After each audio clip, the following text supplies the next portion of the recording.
আপনারা কিছু করবেন না, আপনারা জামাতের সঙ্গেই থাকবেন? না, আমরা জামাতের সঙ্গে থাকবো কি থাকবো না এটা ডিটারমাইন করতে হলে তো আরেকটা পলিসি যেতে হবে। সেটা হচ্ছে কি, আমাদের দেশের রাজনীতি হয় ভোটের অঙ্কে।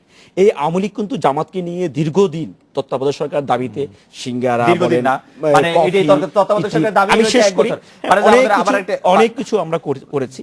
এবং তখন কিন্তু জামাতের ব্যাপারে কোনো লেজিটিমেসি নিয়ে কোনো কথা ওঠে না। তখন যুদ্ধ ছিল কিনা আমার জানা নাই, তখন তারা ভুলে গেছেন কিনা মুক্তিযুদ্ধ ইতিহাস চেতনা তখন বন্ধ ছিল কিনা তা আমার জানা নেই।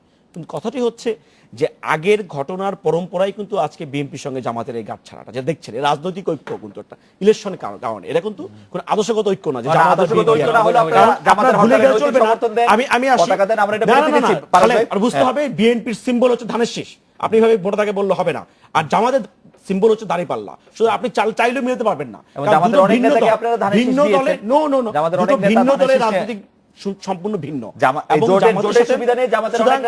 আওয়ামী লীগের সঙ্গে বরং যারা থাকে তারা জোটগতভাবে যেগুলি আছে পরস্পর নৌকা নিয়ে ইলেকশন করে, কিন্তু বিএনপির সঙ্গে জামাত বিএনপির ধানের শীষ নির্বাচন করে না, আমরাও জামাতের ধানের শীষ নির্বাচন ধানিপাল্লা নির্বাচন করি না। আমাদের এই যে কনক্লুশনটা জাম্পিং কনক্লুশন, এটা সঠিক না। আপনাকে ধন্যবাদ। আমরা একটা বিরতি নিয়ে ফিরছি আবার।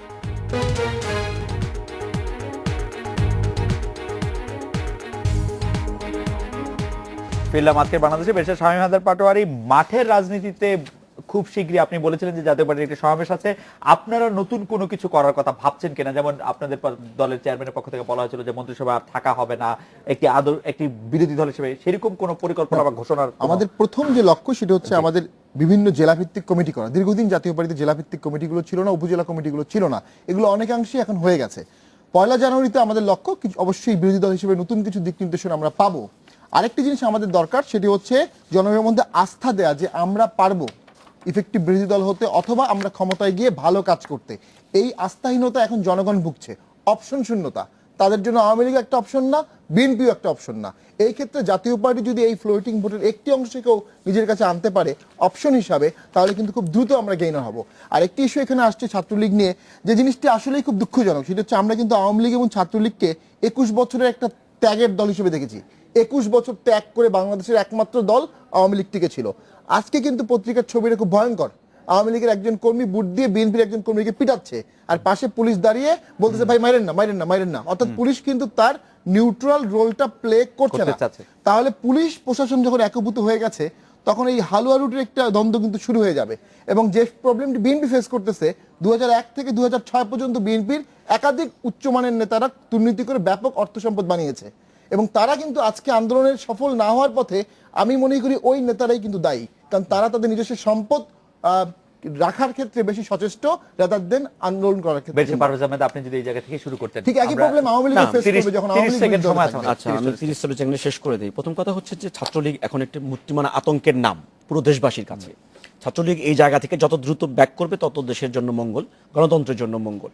আর আওয়ামী লীগের অবস্থা কথা হচ্ছে সবার সব কথা মেনে নিয়ে, আপনার কথা মনে নিয়েছি, বিএনপি বাংলাদেশের সবচেয়ে অজনপ্রিয় দল আপনাদের দৃষ্টিতে, আমার দৃষ্টিতে, সবার দৃষ্টিতে।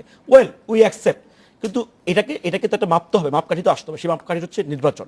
আপনি যাই কিছু করেন, যেভাবে করেন, যেভাবে বলেন, সব ঠিক আছে, মেনে নেব আমরা। কিন্তু আমরা আমাদের যে ভোটাধিকারটা লুণ্ঠিত হয়ে গিয়েছে, ভোটাধিকার পক্ষাঘাতগ্রস্ত হয়ে গিয়েছে, গণতান্ত্রিক কাঠামোটাকে ধর্ষিত করা হয়েছে। আমি চাই একজন নাগরিক হিসেবে, স্বাধীনতার প্রজন্ম হিসেবে, মুক্তিযুদ্ধের অহংকার ছিল গণতন্ত্র, আমার ভোটাধিকার বঙ্গবন্ধু সাথে দিয়েই গেছেন আপনাদের ভাষার মতে। বঙ্গবন্ধুর কথার সঙ্গে সুর মিলিয়ে বলতে চাই, দয়া করে আমার গণতন্ত্রটা আমাকে ফেরত দিন। আমার বৃদ্ধাঙ্গুলের ছাপের যে অধিকারটা ছিল জন্মগতভাবে, সেই ছাপটি ফেরত দিন। দয়া করে এই অধিকারটি আপনারা জাদুঘরে বা অন্য জায়গায় পাঠাবেন না, জনগণ এটা চায় না। বাহাদুর ব্যাপারে আমাদের কোনো, হ্যাঁ, আমরা যে যুদ্ধ করছি সেটি একটি মত এবং দর্শনের বিরুদ্ধে।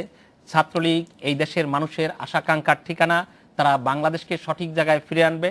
আর বলতে চাই, অবশ্যই মানুষ 2019 সালে তাদের ভোটাধিকার প্রয়োগ করে তাদের দেশ সঠিক জায়গায় থাকবে, সেই ব্যবস্থা নিবে, এই আশাবাদ ব্যক্ত করে আমি আমার বক্তব্য শেষ করি। বাহাদুর ব্যাপারে, বেশি পারভেজ আহমেদ, বেশি শামীম হায়দার পাটোয়ারি, আপনাদের অনেক ধন্যবাদ। এই ছিল আজকে বাংলাদেশে। দেখা হচ্ছে আগামীকাল এই সময়। শুভরাত্রি।